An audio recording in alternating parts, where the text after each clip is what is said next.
This is your host, Benjamin Saxton, and welcome to a Fighter's Chance podcast, where we give people in the combat sports world an opportunity to talk about the things worth fighting for. She received the gold in 2009 at the IFMA Muay Thai World Champions. How are you doing? I'm very well, thank you. How are you going? Good. Those that don't know, this is our second crack at it. We had a little bit of technical difficulties last time. Yes, we did. Yeah, it's okay though. I got the sneak peek into the interview, so I know now all the fun questions to ask. So It should be interesting. Okay. So first off, let's dive right in.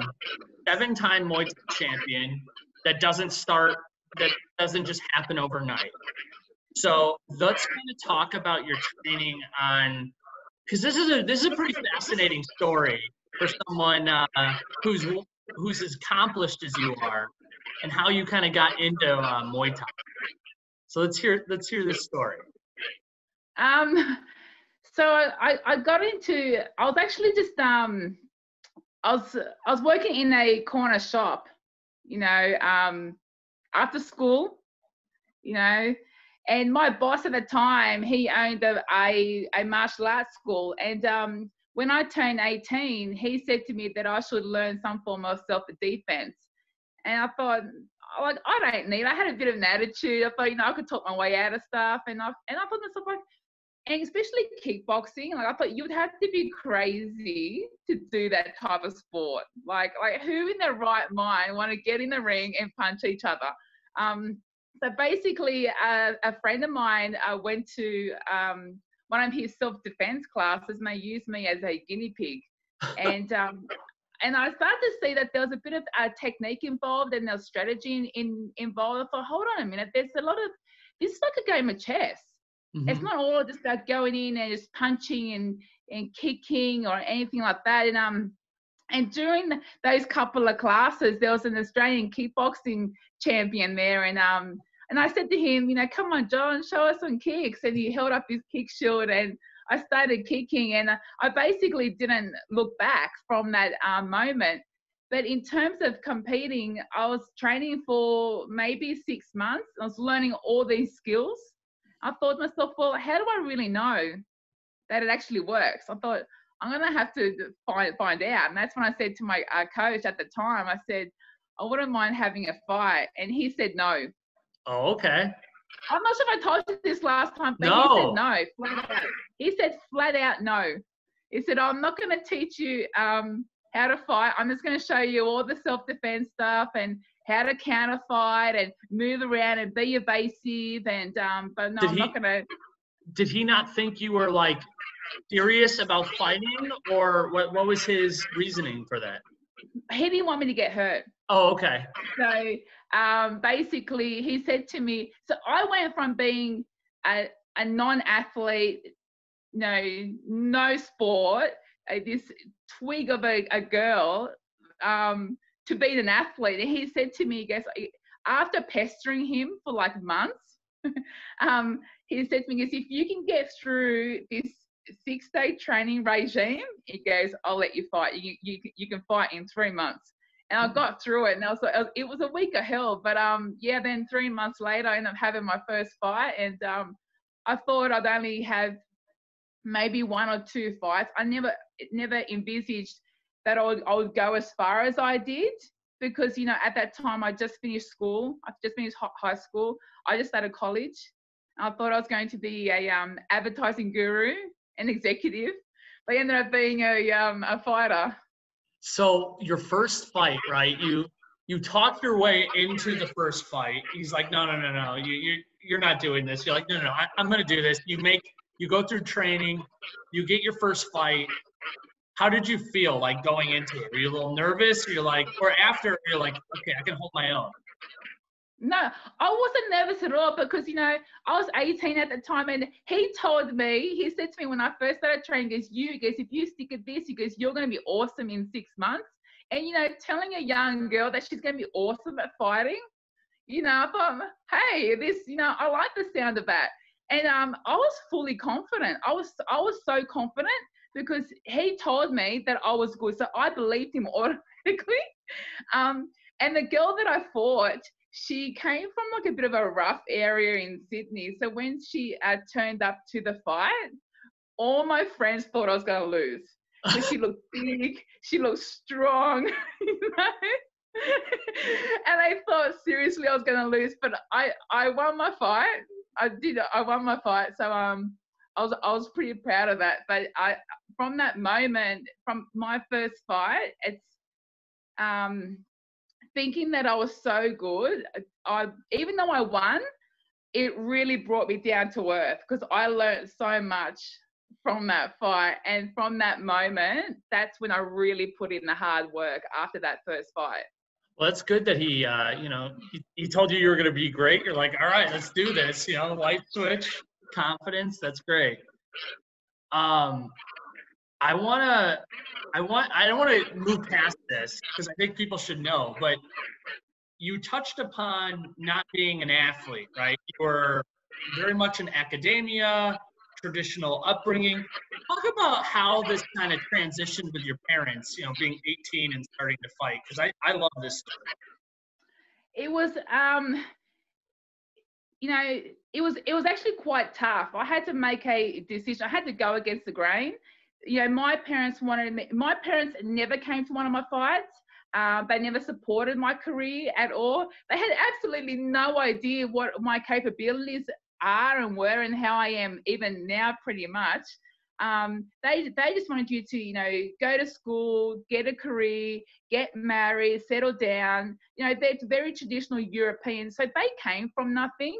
So they moved over here to Australia to give their family the best life. Then I decided to, I finished off college, so I got my degree, but I threw away my career pretty much to become a fighter full time.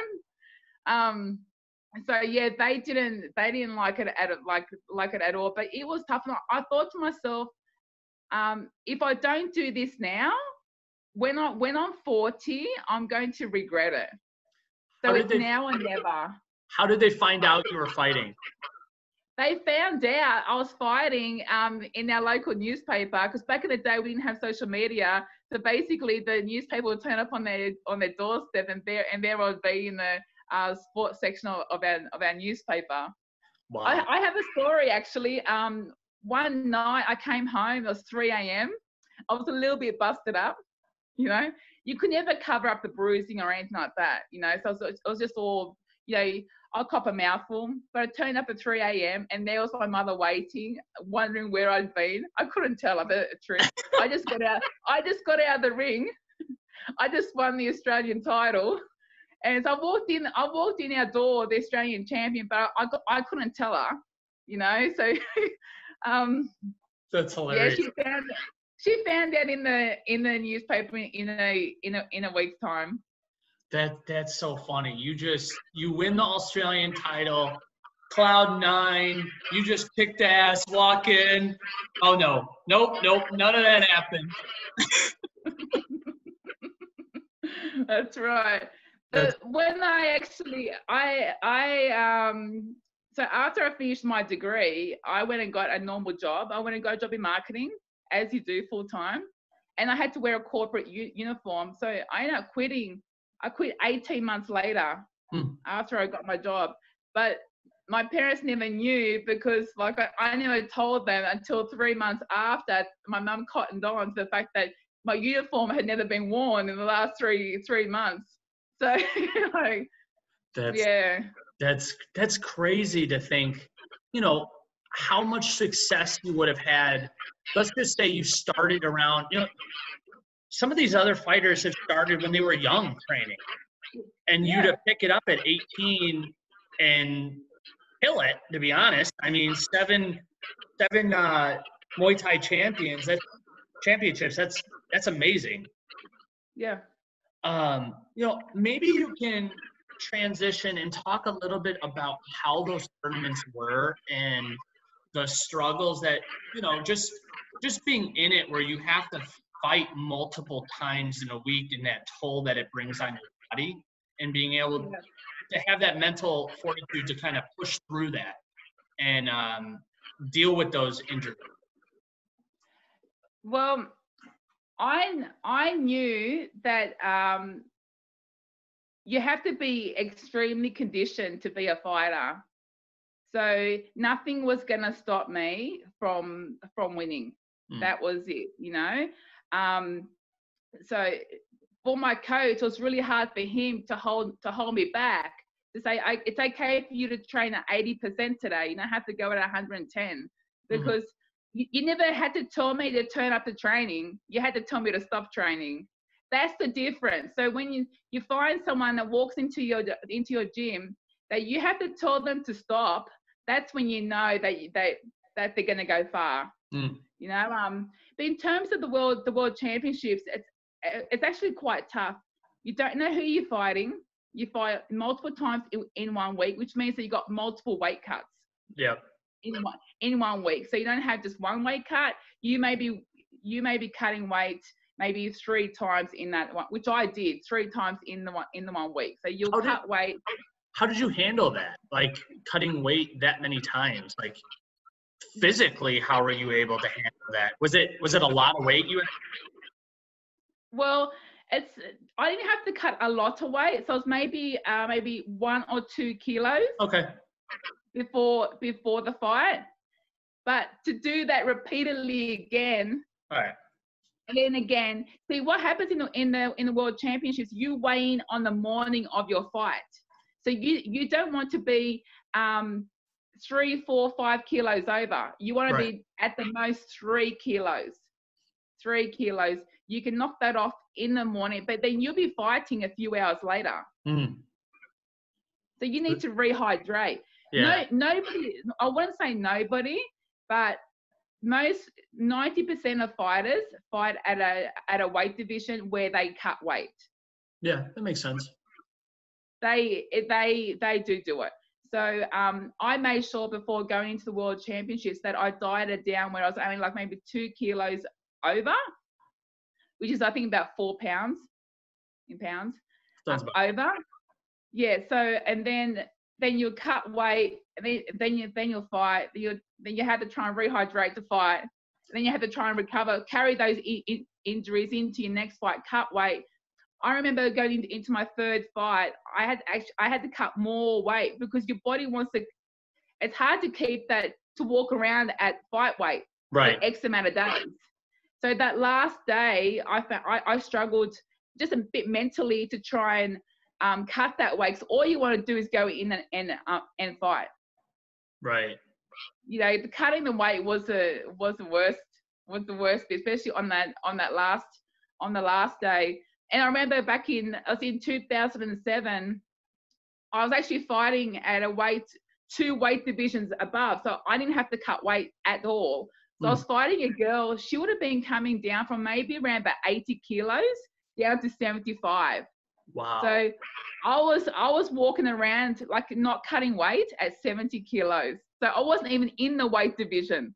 She looked like this. She looked like a man, you know, she looked like a man. And one of the guys that was on my team, we waited 5 hours to fight. 5 hours. Wow. And he said to me, and my teammate goes, "Oh, I'm so sick of waiting around." Going, "You're sick of waiting around." You have to try and keep your adrenaline up, your focus up, and you know, so waiting around could be a bit of a pain as well. Yeah. What I mean, of the 7 Muay Thai champions, you've received gold in the IFMA Muay Thai World Champions. Like, maybe you could talk about one of them that you had to face the most adversity. The one that I had to face the most, let me just think. I think probably going into into the gold medal, the 2009. Yeah. Because I had won. I want to say win because you don't win. Bronze is not winning. So I've got 3 bronze, a silver, and the gold. And I just remember in 2009, even leading up prior, I had to win that. You know, I said to my coach, you know, I'm going to fight at my weight division. I'm not going to fight at weight divisions that are higher than what I am. And I said, I'm not going to, because in the IFMA, they make you wear body armor and headgear. Yep. And elbow pads. So I completely changed my training. I said, I'm not wearing that stuff during my training. I found it really hindered my performance. So I did a fair few things that were a little bit different leading up to it, which I would say could play on someone's mind if they weren't confident, thinking, I hadn't worn the armor enough, or I might not be prepared, wearing the headgear, going in there, or just little things like that. But there's a lot of pressure on me to win that, because I was also sponsored, Okay. Yeah. to go and fight, because I wasn't meant to compete in 2009. No. This is another story. Yeah. So I was at a party, a friend's birthday party, and there's a gentleman there, and we're just talking about fighting in general. And I said, no, I'm not going this year in 2009. And he said, why? I said, I actually can't afford to go, because you have to pay your own airfares, your own accommodation, and things like that. And I said, no, I'm not going. I've already been 4 times, and it's not happening. He said to me, he goes, oh, how much money do you need? I said, I don't know, maybe about $5,000. Well, on that Monday, it's a lot of money. That covers my coach as well. On that Monday, he turned up in my gym with an envelope of $5,000. Wow. Yeah. So if it wasn't for him, I wouldn't have got the gold medal. So it was extra pressure to bring it home. Did you know this person? Like, were they following you? Were you close with them? No, didn't know him from he was just a friend of my friends. Yeah. It's funny how those things work out like that. You're not even supposed to be in that event. You've come up short a few times, which, by the way, I love the fact that you win bronze and silver and you're like, no, I didn't win. I didn't win any. The championship mindset of like, I didn't get gold. I didn't win. Yeah, that's right. I love that. Which you should be happy that you still got a gold and, or a bronze and silver. That's awesome. But you didn't get the gold. That's incredible. Yeah. So what, you've won all of these championships. You've kind of put your body through the ringer of training and cutting, and then you retired from fighting, right? Yeah. Professionally retired. So what does an average day look like for you? In terms of training, I train pretty much the same. Okay. I mean, if I wanted to, like, I get asked all the time, why do you train as much as you do? And my answer is, why not? I spent all these years getting to this level of fitness. Why do I need to let that go? I don't need to let it go. And I think the transition into, I say, normal life, you go through a dark period. Because fighting is all you know, and being a fighter is all you know. So going into like the normal world, there's no real support afterwards to transition back into normal life. And you do go onto a downer. You do start questioning, your reason for waking up in the morning, because you've had this tunnel vision for over 10 plus years. And all of a sudden, I remember my last fight in 2010, not my very last fight, in 2014, the one in 2010. And it was the professional WMC world title. And that's the only title that I just really, really, really wanted. I fought for it once before and I fell short in Sweden. And then in 2006, that's when I fought for it. And that's when I was going to retire. I was going to retire in 2006. So 4 years later, I got another shot at that title. I had to wait 4 years, I had to wait 4 years to get it. So I really wanted it. And I felt like in that fight, I left my soul in there. And then like in a shell just walked out. Everyone was so happy, you won the title, but I just felt this massive down. Like I felt like my life ended at that moment, because it's a pinnacle. Anything else past that, because it was such a long road to get there. It took me 13 years to get there. It's over 13 years. It's a long time. Whereas these days, you got people now fighting for world titles within 3 years, which I don't know how that's even happening. But it's a long road. You know, to be a true professional champion, it's a long road. Well, you also got to think too. You know, it's a little different with the amount of sports science that's available today, right? Versus, let's say, 20 years ago. I mean, the recovery time, the nutrition part of it, that's all different, right? Yeah. Well, and plus, you also started at 18 years old, like before even kicking a bag, right? Yeah. Yeah. When yeah. you, I don't want to move on because I don't want to forget it, but when you first started training, like you went in there and he was teaching you self-defense and you kicked, right? Because anybody that knows you or watches your social media, like it looks like you're gonna kick a hole through the bag when you kick. I mean, it's if you can feel that through a video that I put up on Twitter or on Instagram, then that's exactly what I'm doing. So when I trained my mind to, I think that I'm going to put a hole in somebody. So if you're getting that impression from me through a camera, then I'm doing something right. Oh, you are. It looks like you were going to break the bag in half when you're kicking it. Absolutely. See, fighting's not just about technique. It's that you have to feel. It's emotive as well. Okay. You have to put that emotion. You need to be able to break things. I don't think you're lacking in any emotion or physical training by your videos anyway. Yeah, that hasn't changed.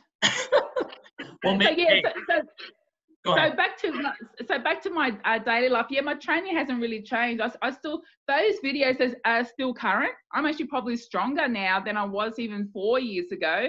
Where's this mystery man? Let's give you that $5,000 check. Let's get you in that tournament again. Let's get that gold medal. You know, and that now I dabble in a bit of BJJ now, and just broaden my martial arts horizon. But there's training to now, for me, it's more fun. I enjoy it more. So, you know, if I feel like going for an 8K run, I can go for an 8K run. It doesn't have to be a 10K run. Right. You know, I don't have a checklist. I can just have more fun with it. So it's not as serious, but my intensity is still exactly the same. Are you training anybody now? Do you coaching? I do some coaching. I haven't coached since the pandemic. Right. But prior to that, yeah, I have. I was doing my own 5-week courses. Yeah. And also just filling in for classes as well. So when people listen to this and then they go look at your social media and they see you beat the crap out of bags and then look at you and just how much you've dominated your career, how would they go about signing up for classes with you? They'll just have to send me a message. Yeah, just send you a message. All right. Send me a message, but I'm also open to because I do communicate with a lot of people around the world.